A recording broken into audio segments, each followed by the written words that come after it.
Tools. Let's talk about the first item, which is my profile. We already saw this one multiple times before, including the top right corner here. Same thing, you can reach to the same place by clicking on my profile.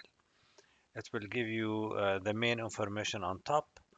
Also, it will allow you to make any changes to the name, grade, designation, tree depth, and also the report have a four uh, uh, drop list to choose the report and what day you would like to receive it on the month or what day of the week, and then the previous also report if there is any. And this is where you select all the reports to receive by email. Also, you can check this one to send it to you as a PowerPoint. The silent mode, if selected, the user will not be sent any emails inclusive of alerts and approvals, for example. Voice activation presentation mode to speak voice-wise to the system. Disable live mode, which is not recommended to check because you need to refresh automatically.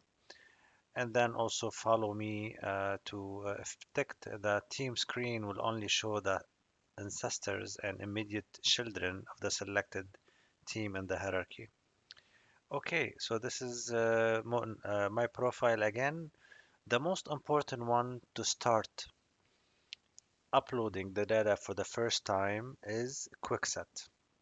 Quickset is so important for multiple reasons. First, after we migrate the information to Excel, we can copy it from Excel and dump it here using the template. I will show you the template when we go to explain the setup. So there is one template, it's Excel.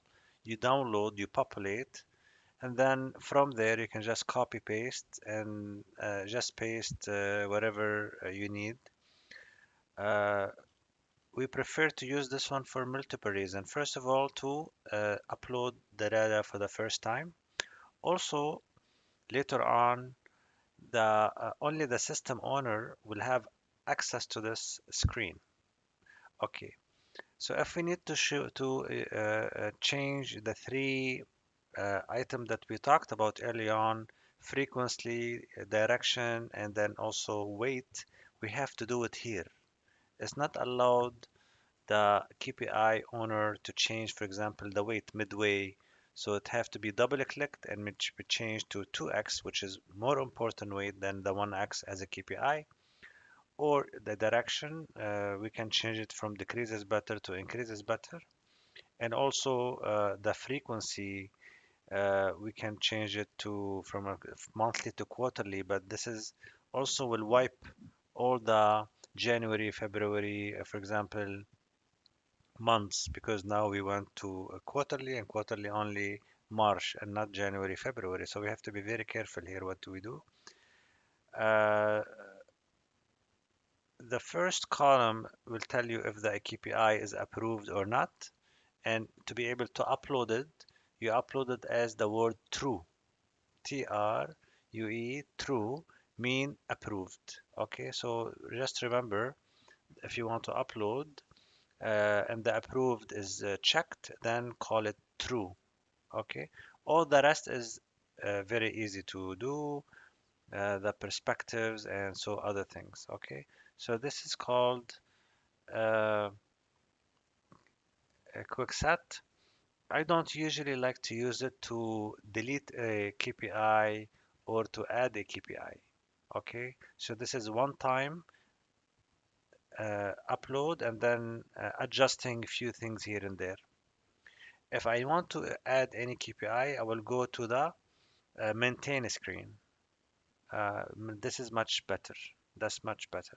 Okay, you can always suggest KPIs using the AI here, and then you can receive help if you need any help from the Quickset. You will get all the information you need, how to import it and how to delete. And this is the Quickset template you can download. We talked about it.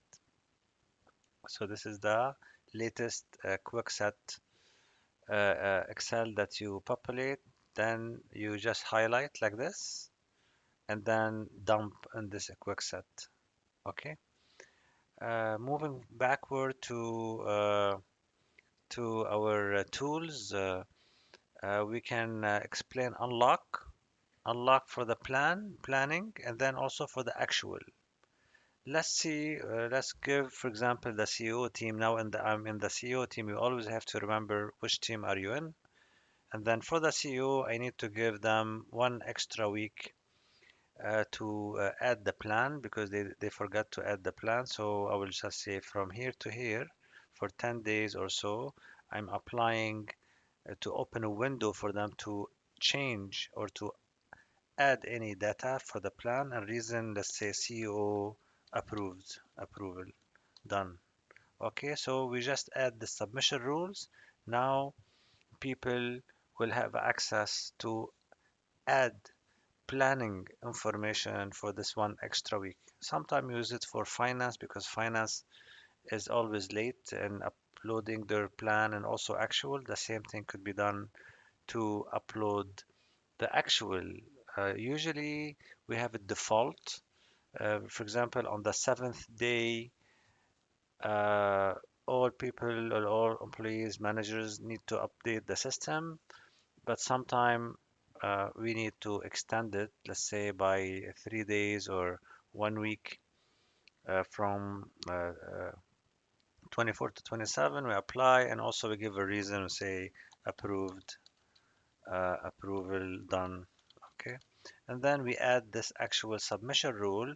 So they will have this 1 extra week to upload the actual information. Okay. So you have to pay attention to this messages coming down from the top right corner as a confirmation that this rule have been added. Now it's refreshing automatically for both the plan side, which I just added this one here, and also I added this one here for the actual side. Okay, so the whole function of lock and unlocking is just to permit people to add information to the system.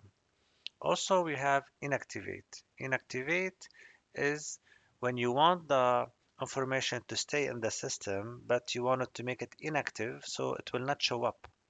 So for example, I can inactivate an objective. So I will just click here, for example, in the mind and say in 2025, I don't want to see this objective. So I'm just gonna save objective inactive read. I have a drop down, cannot set inactive year 25, ensure that is not an active agent. So okay, let me go to 24. You have always to pay attention to these messages coming from on top. Let's go for 2024 then. Cannot set inactivate 20, ensure that is not active parent team objective. Okay, so we have what the system is saying. We have to go in and inactivate also the parent objective for this objective. Fine, no problem. You can always do the same for multiple objective, just like you saw here. Instead of doing it one on one, we can do bulk of them. And then we put also the year. If there is any multiple year, we put comma 2023 and then 2022, and this will be inactivated for 3 years, 3 years in a row. Okay. What else? We can inactivate KPIs, not only objectives, but KPIs. For example, I want this cost per to be inactivated for 23, 24. Let's go and try it. Save inactive. Inactivate here for KPI saved. So now, uh, okay, refresh the browser. Usually it's automatic. And after the refresh is done, then this KPI will no longer show up inside the scorecard or any different uh, reporting. Okay, now we inactivated this one. Inactivate the project at the same thing. So P1 we can inactivate as well. So let's choose 2023. No longer we need this project is done, is complete. And here inactivate years for project saved. And okay, here you go. Now refresh the brush to see the changes. Fine. All inactivation. Okay, let's refresh here. Wherever we refreshed, now we have a summary of uh, as a summary of the teams in all years. Okay. So maybe when we log out, log in again, the summary will be here. This is for all the inactivation for this team. And also this is all team inactivation. So this is for all the team underneath me in my branch. Okay. To learn more about inactivation, you just have to click this one button. It will take you to the website and then you will see all these information about how to inactivate objective and so forth and teams as well. Okay. So now we finished the inactivation. So now let's go back to more tools like formulas. The formula will depend on variables, and one example of variable will be days of the month equals 30 and unit produce equal 900. So this is just an example of a key value that you need to see as to save as a variable so you can do a formula on. Okay. So to study formula, you have to go kippy.cloud formulas uh, or formula, sorry, formula without an S. I'm so this is all what you need to know about formula. Okay, so you can sum formula, you can mimic formula, mirror formula, you can average formula. So all what you need to know about formula with the equations are in this place under formulas. Okay, so just remember kp.cloud/formula. Also, you can adjust the color. Sometimes people like blue or red or orange. So this is for your own station. You can change the color. Languages also, assuming that you have a default language is English and the data entry is English. However, you have somebody, let's say from Singapore. He would like to get all the labels in Singaporean or in French. So he can change only his station, only his browser to something else. Okay, so now if we click on French and we set all the labels, explanation to French, then here you go now. Uh, Now everything will be in French. Okay, everything will be in French, including all the menus and explanation. All these will be in French. Okay, you can choose one language out of 109 to change the language. So let's switch back to English, and let's wait. And it changes English only for my own station. Could be in any language on earth, which is really good. This is a customized experience and journey for the user, which doesn't exist in any other systems. Micro apps. Now, let's say you need extra reports, extra functions, then you might need to reach out to the team in London, UK, and they will build a specific report and you will have them under micro apps. Just because it's cloud, still you can customize it, okay, which is an additional feature. So this is all what I have to say about tools. We will cover the setting in the setup and setting video just after this one in a couple videos. And then we will go deeper into how to set the system for the first time. This is done usually by the system owner. It will not show up inside the menu for the normal user or a manager.